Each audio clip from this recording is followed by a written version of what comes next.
There comes a point in life where the things that once occupied your mind, the worries that stole your sleep, the ambitions that drove you suddenly, they don't matter anymore.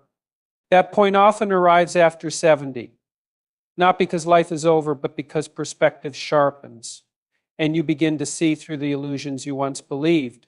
You recognize the foolishness of clinging to things that have no real weight. You see the battles that were never worth fighting and the opinions that never deserved your attention. At 70, you are no longer bound by the same rules as before, and that in itself is a form of liberation. At 20, you worry about fitting in. At 30, you chase success. At 40, you begin to question what success even means. By 50, you start to see the cost of all those years spent running. And at 70, and you realize that most of what you once cared about was never truly important. That is the wisdom of age, but it only comes if you are willing to embrace it. The opinions of others which once dictated so many of your choices no longer hold power over you, so we'll spend decades trying to please, trying to be understood, trying to gain approval from people who in the end were too preoccupied with their own lives to really care. After 70, you see this game for what it is: empty. So you stop playing. Status and wealth lose their grip on you because you recognize that they were always borrowed, never truly owned. The richest man in the cemetery is still just a man in the cemetery. What matters now is not how much money you have, but how much peace you possess. At 70, you understand that peace is the true currency of a life well lived. You also realize that arguments are rarely worth your energy. Once you may have fought to prove a point, to be right, to ensure that your voice was heard. But now you see that silence is often the wiser choice. You have nothing left to prove. But you do not need to be right in the eyes of others. You only need to be right within yourself. Friendships and relationships change as well. You no longer seek validation from large circles of acquaintances. Instead, you focus on the few people who bring you genuine warmth, those who stand by you without expectation or pretense. You choose depth over breadth. You learn to let go of those who drain you, and you hold close those who enrich your days.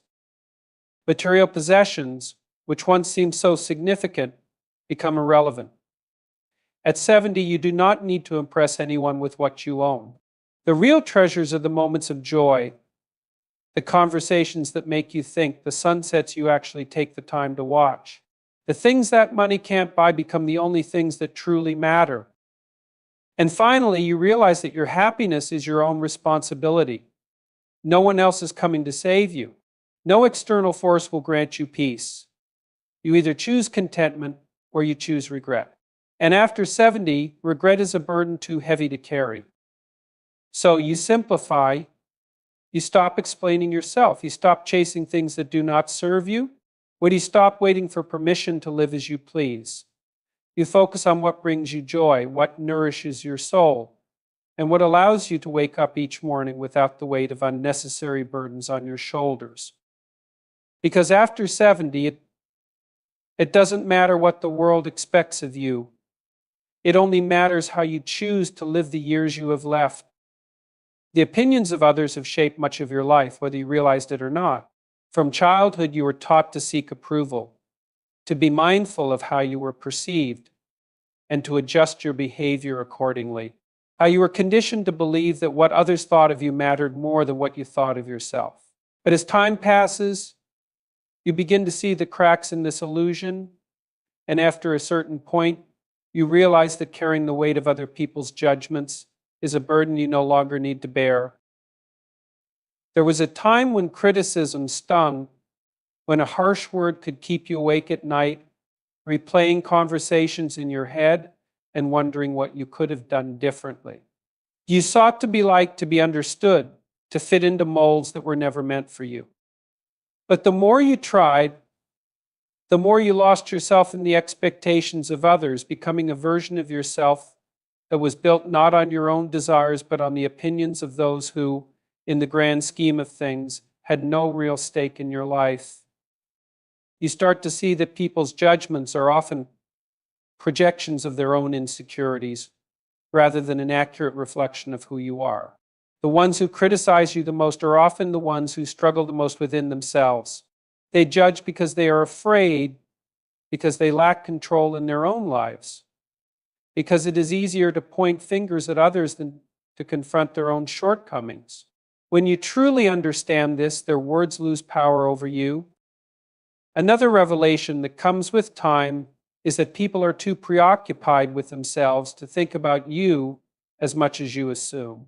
You may believe that others are watching your every move, analyzing your every decision, but the truth is that most people are consumed by their own struggles, their own ambitions, their own worries.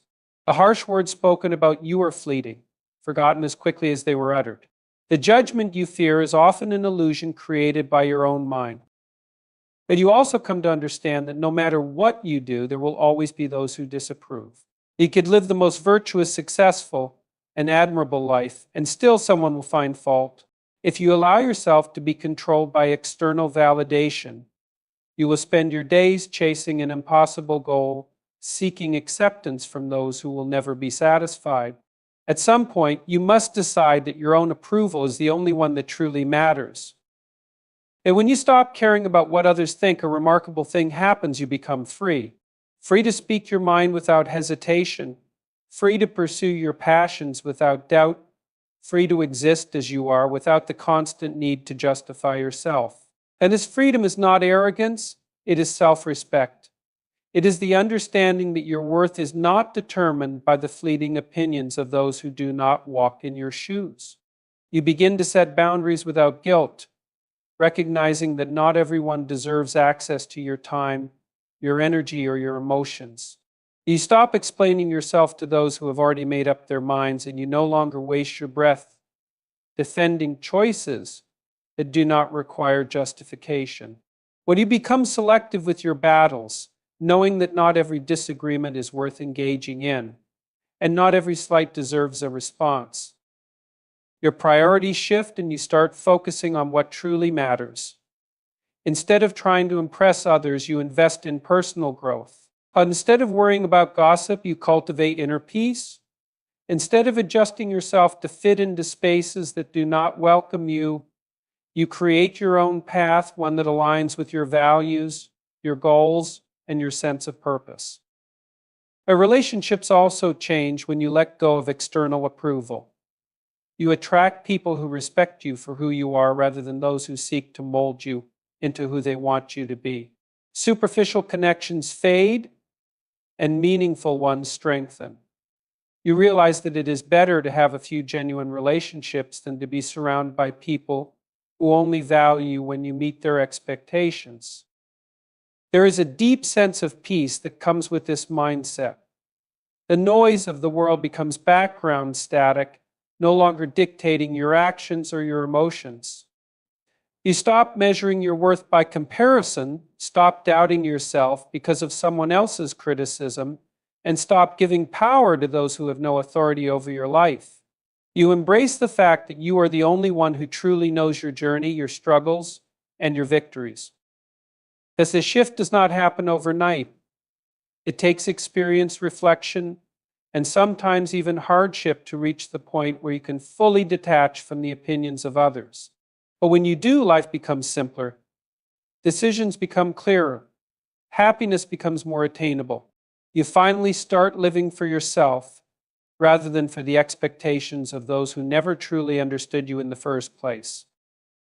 The further you go down this path, the more you realize that the people whose opinions once held you back were never as important as you made them out to be. The worries that consumed you were distractions from the life you were meant to live. The approval you chased was never worth the cost of your authenticity. You reclaim your time, your energy, and your sense of self, no longer burdened by the need to fit into someone else's narrative. Relationships in youth often revolve around numbers, the sheer volume of connections making it seem as though being surrounded by people equates to fulfillment. There is a desire to be liked by many, to be included in every circle, to have a social life that appears vibrant and full. But as time passes, the realization sets in that the number of people around you is far less important than the quality of those relationships. Superficial relationships are easy to accumulate, but rarely provide any true depth. The people who once filled your life with casual conversations and surface-level friendships begin to fade away when real struggles emerge. And when you need support, when life presents its inevitable hardships, the difference between true friends and acquaintances becomes strikingly clear. Quality relationships are built on mutual respect, understanding, and a willingness to invest time and effort. They are not based on convenience or social status, but on a deeper connection that withstands the tests of time. A handful of genuine friends will always outweigh a crowd of indifferent associates who only engage when it benefits them. The need for validation through social interactions diminishes as priorities shift. It becomes apparent that surrounding yourself with people who drain your energy, who bring nothing but negativity, or who fail to reciprocate effort is not worth the cost. You begin to choose relationships more carefully, valuing depth over breadth, choosing those who enrich your life instead of those who merely occupy space in it. The real relationships do not require constant maintenance through empty gestures. They are not built on the pressure to always be available or to conform to expectations. Instead, they thrive on authenticity, where both people feel seen, heard, and accepted for who they truly are rather than who they are expected to be. There is a certain peace in knowing that the people who remain in your life do so because they want to, not because they have to. The forced connections of youth give way to voluntary companionship, where time spent together is a choice rather than an obligation. This realization makes relationships feel lighter, more fulfilling, and significantly more meaningful. With fewer but stronger relationships, conversations become richer, filled with substance rather than small talk. There is no longer a need to entertain or impress, as trust allows for honesty and vulnerability, where you can speak openly without fear of judgment, knowing that those in your life respect and value your presence as much as you value theirs. This shift also brings an appreciation for solitude. When relationships are built on quality rather than quantity, time spent alone is no longer seen as loneliness, but as an opportunity for self-reflection and growth. There is no longer a desperate need to seek company just for the sake of filling space, because the few relationships that remain are deeply fulfilling in their own right. The pursuit of popularity loses its appeal when it becomes clear that many relationships are temporary. The people who once seemed integral to your life may fade away due to changes in priorities, life circumstances, or personal growth. Letting go of these connections is not a loss but an evolution, allowing space for those who truly align with your values and path.